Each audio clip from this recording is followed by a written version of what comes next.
There's a nice little story. I'm just going to read you guys a story, and that's going to be the drosh. And it comes from Rabbi Yaakov Krebs, who lived between 1740 and 1805, something like that.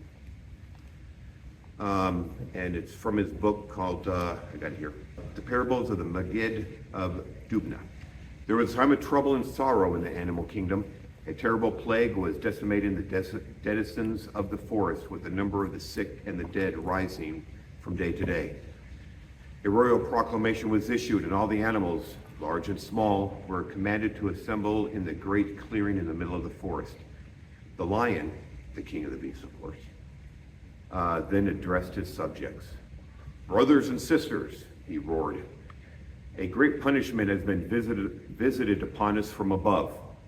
We must root out the sinners among us before we all perish.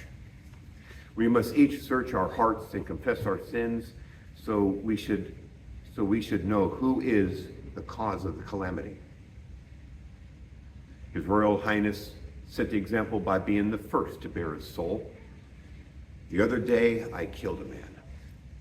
I was patrolling the boundaries of my kingdom, my heart heavy with the burdens of my high office, when I encountered the two-legged master and pounced upon him.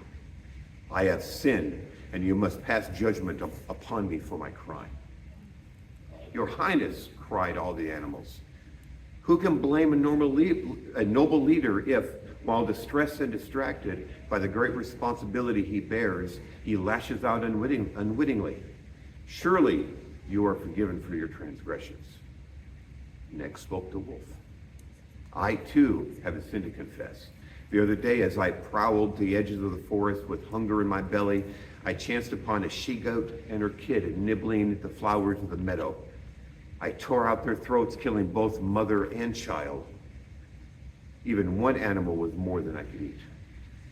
"True, you have sinned," replied the animals, "but certainly you must be forgiven for your lapse, since your hunger clouded your thinking."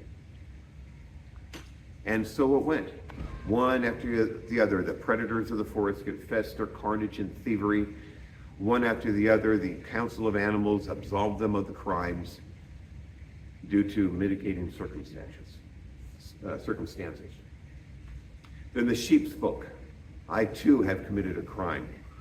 The other day I was very hungry. For some reason my master had neglected to take me out to the pasture.